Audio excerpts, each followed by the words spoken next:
body. This is the End. the end or the butt.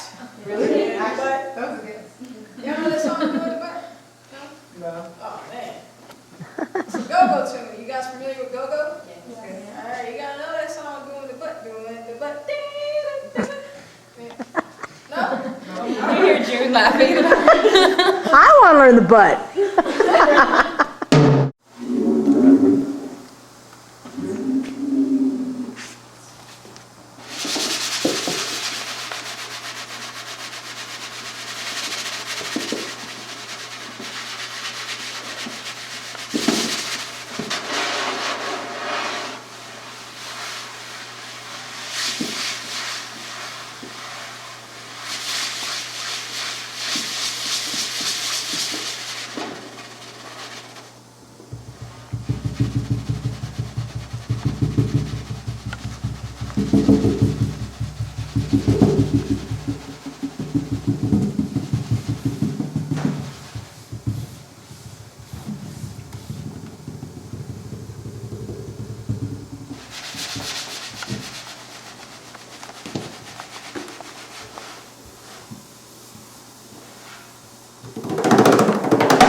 Can I ask you a real quick question before I request again the Peruvian? I noticed that when you're hitting, you're not leaning into the drum. So where is your center of gravity? My center of gravity is, especially when I'm on the cajon, Okay. This is the top of my head. Imagine there's a hole in the top of my head.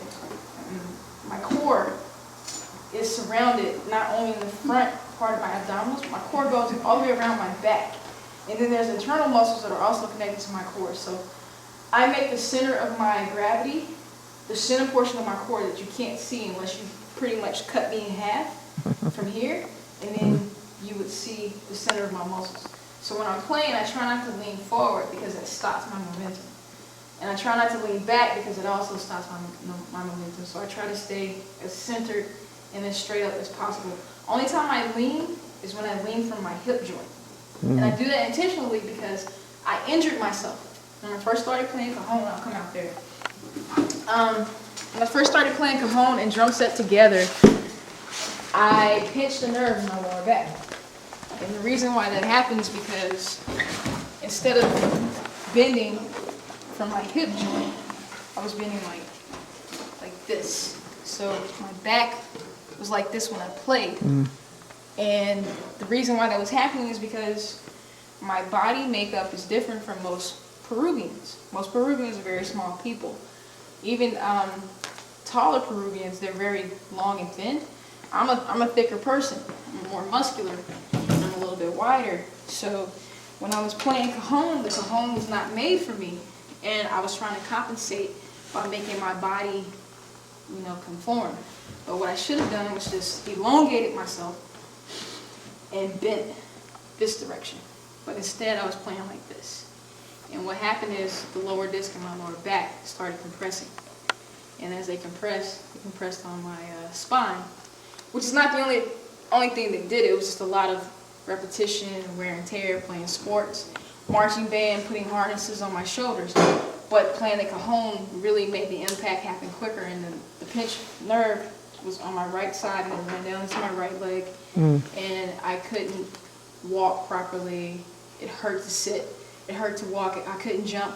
And then the nerve is your power source. So once that nerve started to be cut off, compressed, which it's open and then it starts to compress like this, that nerve on the inside was being pinched.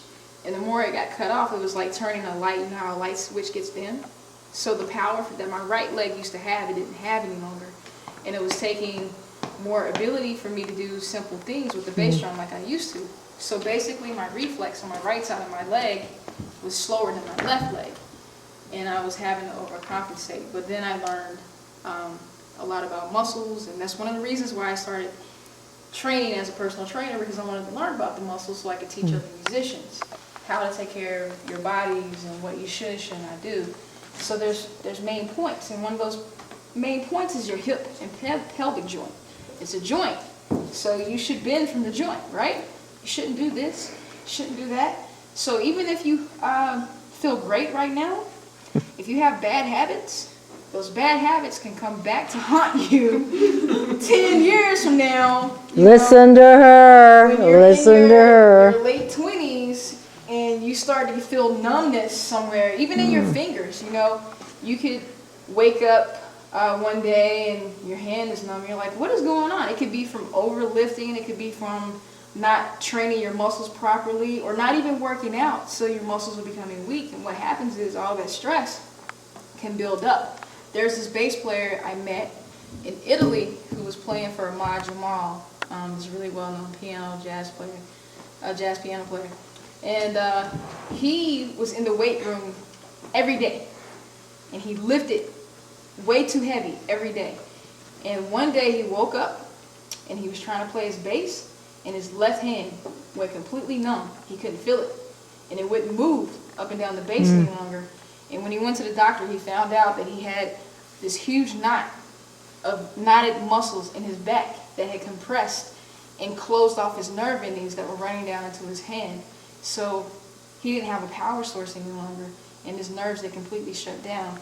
So it took about 6 months of physical therapy and massages to reopen those muscles. So it's really conscious. You have to be very conscious of taking care of your bodies now, because all those bad habits can come back to haunt you. So when your teachers or your peers or everybody that's here to care about you and to teach you and show you the correct way to do things, really take hold to that and really listen to what they're saying. And if you don't get it the first time, you know, some people are more of a visual learner.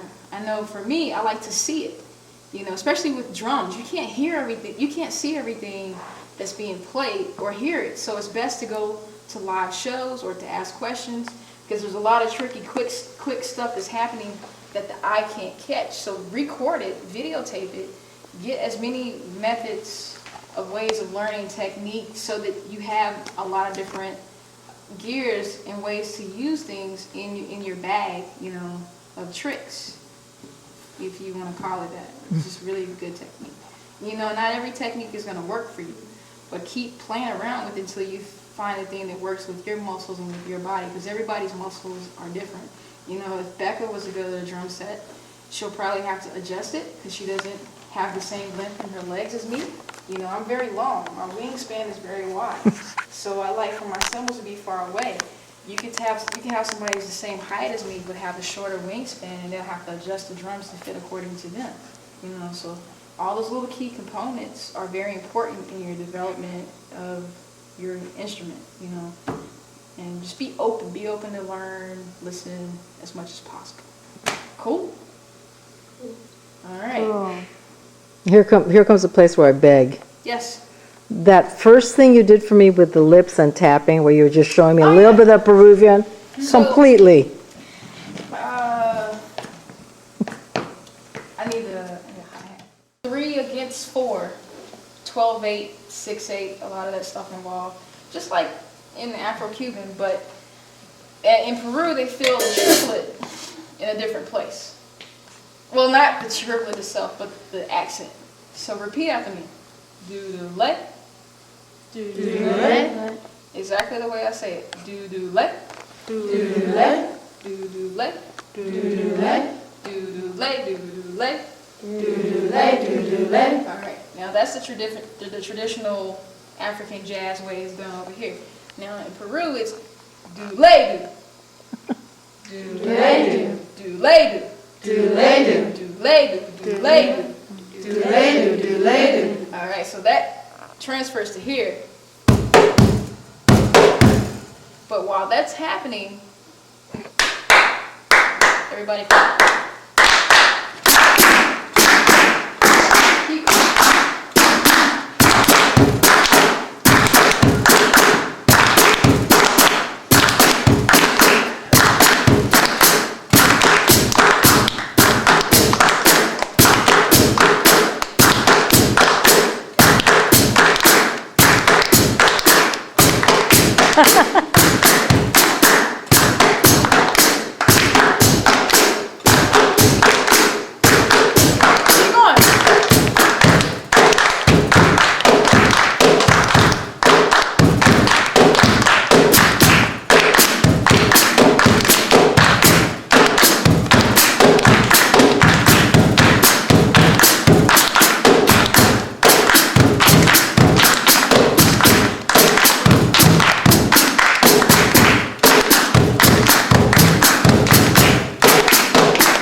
Okay, is that crazy or what? But Thanks, God. but all of that comes from the